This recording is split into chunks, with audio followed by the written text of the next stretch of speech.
ஒரு 2.5 மணி நேர படம் நம்ம என்ன வேணாலும் செய்யும். கிச்சு கிச்சு மூட்டும், புருவத்தை உயர்த்தி வியக்க செய்யும், நெகிழ வைக்கும், நெக்குருக செய்யும், மனசை கணக்க வச்சிடும், விகசித்து அழ வச்சிடும். சில படங்களோட போஸ்டரே நம்ம மனசை துடிக்க வச்சிடும். ஜெமினி கணேசன் நடித்த ராமு அப்படிங்கிற திரைப்படத்தோட போஸ்டர் ஞாபகம் இருக்கா? ஜோல்னா பையோட கையில் சிறுவனை பிடிச்சிட்டு நிற்கிற அந்த ஜெமினி போஸ்டரில் இருப்போம். இது பார்க்கும்போதே நமக்கு என்னவோ செய்யும். கே பாலச்சந்தர் சாரோட அக்னி சாட்சி படத்தோட போஸ்டரும் அதில் உள்ள சரிதாவோட முகமும் மறக்கவே மறக்காது நமக்கு. முக்கியமாக எனக்கு மிகப்பெரிய தாக்கத்தை ஏற்படுத்துகிற போஸ்டர் அந்த சிரிப்பு. 2.5 மணி நேரம் சினிமா செய்ய வேண்டிய விஷயத்தை 2 நிமிஷத்தில் போஸ்டர் நமக்கு கடத்துகிற கனமும் சோகமும் படத்தோட வீரியத்தை நமக்கு உணர்த்திடும். சிறுவனையும் சிறுமியையும் பக்கத்தில் வச்சுக்கிட்டு ஒரு தாய் நிற்கிற போஸ்டரும் பேப்பர் விளம்பரங்களும் நம்ம இப்படித்தான் உலுக்கி எடுத்துச்சு. பொசுக்குன்னு பார்த்த உடனேயே ஒரு நம்ம எறியாமலே கண்ணீர் பூக்கள் அப்படியே உதிர்ந்துக்கிட்டே இருந்துச்சு. அப்படி கண்ணீரை உதிர்க்க செய்த, மனசை கணக்க செய்த படம் தான் உதிரிப்பூக்கள். அத்தி பூத்தது போல அப்படின்னு ஒரு வார்த்தை சொல்லுவாங்க. எப்போதாவது ஒரு படம் வந்து அப்படியே உலுக்கி எடுத்துடும். ஒட்டுமொத்த தமிழ் சினிமா உலகம் அந்த படத்தை கொண்டாடி தீர்க்கும். ரசிகர்கள் ஸ்லாகிச்சுக்கிட்டே இருப்பாங்க. படம் ரிலீஸ் ஆகி 100 நாள் கடந்து ஓடி அடுத்த படம் வர வரைக்கும் கூட பரவலாக பேசிகிட்டே இருப்பாங்க. பிறகு அந்த படத்தை மறந்தே விடுவோம், அல்லது படம் பற்றி எப்போதாவது பேசுவாங்க. ஆனால் இன்றைக்கும் ஒரு படத்தை பற்றி வியந்து நெகிழ்ந்து நெக்குருகி கனத்த இதயத்தோடு பேசிகிட்டே இருக்கிறாங்கன்னா அது உதிரிப்பூக்கள் படைப்புக்கும் படைப்பாளி மகேந்திரனுக்குமான கௌரவம், கம்பீரம். அழகிய கிராமம், ரயில்வே ஸ்டேஷன். ரயிலில் சரத்பாபு மனைவியோடு வந்து இறங்குவார். ஹெல்த் சென்டர் அதிகாரி. அதே ட்ரெயினில் அதே ஊருக்கு சத்தியம் வந்து இறங்கும்.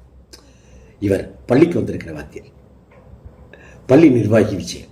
இந்த விஜயனுக்கு அடுத்தவங்க நல்லா இருக்கிறது பிடிக்காதுன்னா சுத்தமாகவே பிடிக்காது. எதிரில் இருக்கிறவங்க நல்ல சட்டை போட்டாலும் பிடிக்காது. அடுத்தவனுக்கு நல்ல பொண்டாட்டி அமைகிறதும் பிடிக்காது. சரியான சாடிஸ்ட். விஜயனோட மனைவி அஸ்வினி. அவங்களுக்கு 2 குழந்தைங்க.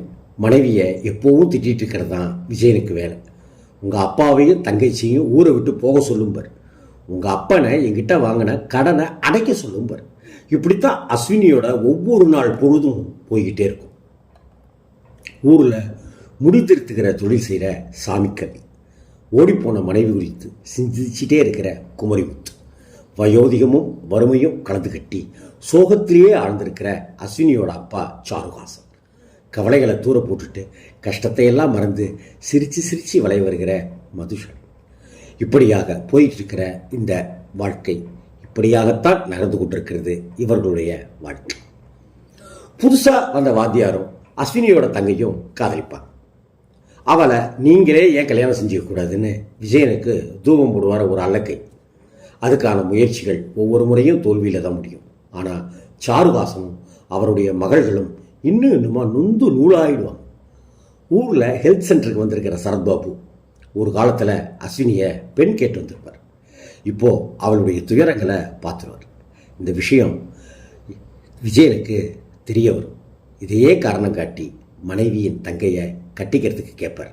ஆனால் அது நடக்காமலே போயிடும். விஷயம் ஒரு கட்டத்தில் பஞ்சாயத்து வரைக்கும் போகும். அஸ்வினியை தரம் தாழ்த்தி பேசுவார். அறுத்துடுறேன் அப்படிம்பார் விஜயன். பிரிஞ்சிடுவாங்க. அஸ்வினி அப்பாவோட வீட்டுக்கு வந்துடுவாங்க.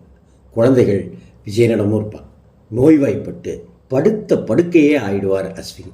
பார்க்க கூட வரமாட்டார் விஜயன். எல்லாம் ஒரே கிராமத்தில் அடுத்தடுத்த இடங்களில் இருக்கிறவங்க. படுக்கையிலேயே ஒரு கட்டத்தில் இறந்துருவாங்க அஸ்வினி.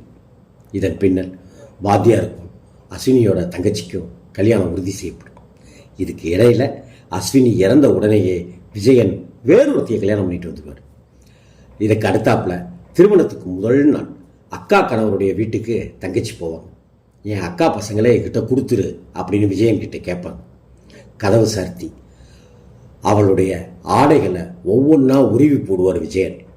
உன்னை தொடமாட்டேன், ஆனால் இப்படி உன்னை நிர்வாணமாக பார்த்த முதல் ஆள் நான் தான். இதுதான் உனக்கு ஆசீர்வாதம். ஆசீர்வாதம் ஆசீர்வாதம் ஆசீர்வாதம்னு வார்த்தைக்கு வார்த்தை சொல்லி அந்த பெண்ணை நிர்வாணப்படுத்தி அசிங்கப்படுத்தி நிலைகுலைய வச்சிருவார். இதுதான் உனக்கு தண்டனை, சாகிற வரைக்கும் நீ இதை மறக்கவே மாட்ட அப்படின்னு விஜயன் சொல்லுவார். எவ்வளவு சாடிஸ்ட் பாருங்க விஜயன் கேரக்டர். விஷயம் ஊருக்கு தெரிஞ்சிடும், கொந்தளிச்சிருவாங்க மக்கள் எல்லாம், ஊரே திரண்டுடும். விஜயனை பிடிச்சோம், ஊர் கூடி ஒரு முடிவுக்கு கொண்டு வரும்.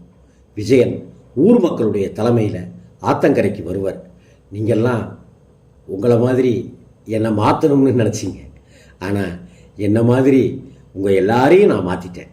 நான் என் வாழ்க்கையிலேயே செஞ்சதுலேயே மிகப்பெரிய தப்பு இதுதான் அப்படின்னு சொல்லிட்டு ஆற்றுல இறங்கி மூழ்கி அப்படியே இறந்து போயிடுவார் விஜயன்.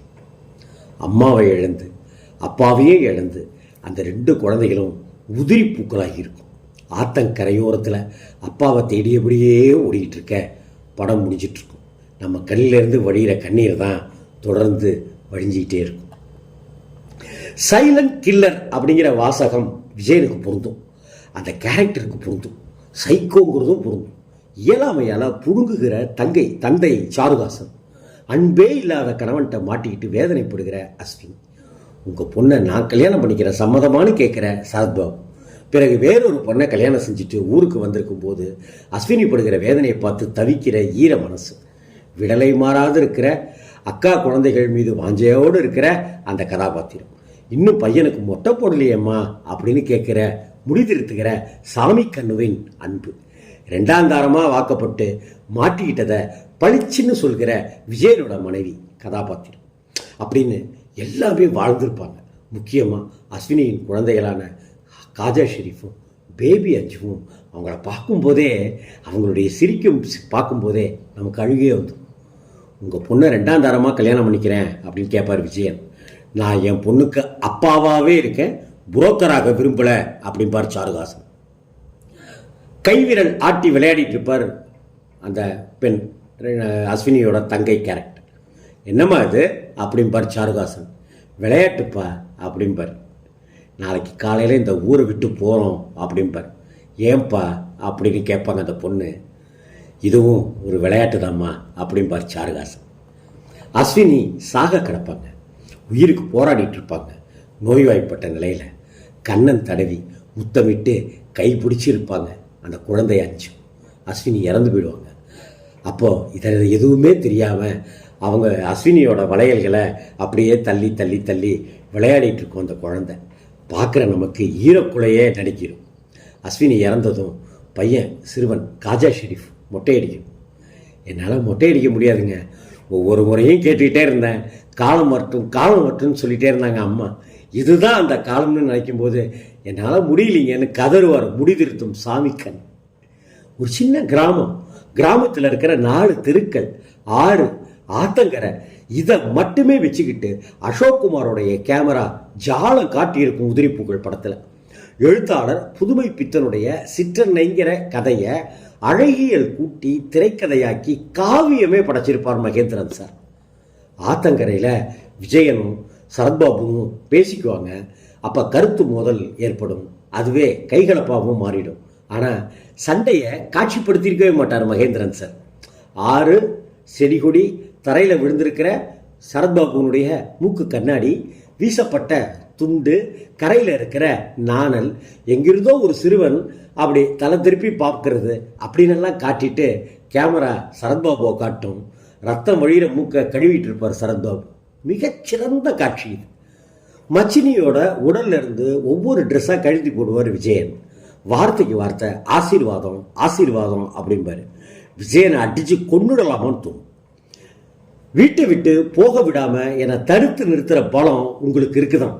ஆனால் உங்களுக்கு போடுற சாப்பாட்டில் விஷம் கலந்து உங்களை கொன்ன பாவத்துக்கு என்னை ஆளாக்கிடாதீங்கன்னு விஜயனோட 2வது மனைவி உதிரிப்பூக்கள் திரைப்படத்தில் விஜயனுடைய 2வது மனைவி அப்படி சொல்லும்போது தேட்டரை கைத்தட்டும். அதை செய்தாயி முதல்லன்னு தேட்டரில் இருக்கிறவங்க கத்துனதெல்லாம் ஞாபகம் இருக்கு. ஊர் சூழ்ந்திருக்க செஞ்ச தப்புக்கு தண்டனையா கடைசியாக ஆற்றுல இறங்கி மூழ்கி சாக எத்தனிக்கிற வேலையில் குழந்தைகளை அழைச்சி நல்லா படிக்கணும், நல்லவன்னு பேர் எடுக்கணும், போயிட்டு வாங்க முத்தம் கொடுக்க அப்படின்னு முத்தத்தை வாங்கிக்கிட்டு அப்படி கேட்கும்போது அவ்வளவு காலமும் விஜயன் செஞ்ச தப்பையெல்லாம் போய் தொலையுது, மன்னிச்சு விட்டுருவோம்னு நம்ம நினைக்க வைக்கிற அந்த காட்சி இருக்குல்ல, அதான் மகேந்திரன் சாருடைய பேரன்பு. உதிரிப்பூக்கள் படத்தோட நாயகன் விஜயன். மகேந்திரன் கதைன்னு சொன்னாலும் கூட உண்மையான ஹீரோ இளையராஜா தான். பின்னணி இசையின் மூலமாக கதையோட கனத்தை, காட்சிகளோட சோகத்தை, சோகத்தில் இருக்கிற வீரியத்தை, வீரியத்தில் உறைஞ்சு கிடக்கிற துயரத்தை இசை வழியாகவே நமக்கு கடத்திட்டு வருவார் இளையராஜா அவர்கள். அந்த அழகிய கண்ணே பாடல் கேட்டு மனசு கணக்காமல் அழாமல் யாருமே இருக்க முடியாது. உதிரிப்பூக்கள் மாதிரி ஒரு படம் எடுக்க முடியாதுன்னு இன்றைக்கும் சொல்லிக்கிட்டே இருக்கிறாங்க. உதிரிப்பூக்கள்னு இன்றைக்கும் கொண்டாடிக்கிட்டே இருக்கும். 1979 வருஷம் அந்த படம் கிட்டத்தட்ட 44 ஆண்டுகள் ஆயிடுச்சு. இன்னும் பல நூறு, எத்தனை 100 வருஷம் ஆனாலும் உதிரிப்பூக்கள் தமிழ் நெஞ்சங்களில் அப்படியே உதிராத பூக்களாக அப்படியே இருக்கும். அந்த அஸ்வினிக்காகவும் குழந்தைகளுக்காகவும் இளையராஜா ஒரு இசை போட்டிருப்பார். டிங் டிங் டிங் டிங் டிங். அந்த இசையை யாராலையுமே மறக்க முடியாது. அது ஒலிச்சுக்கிட்டே இருக்கும்.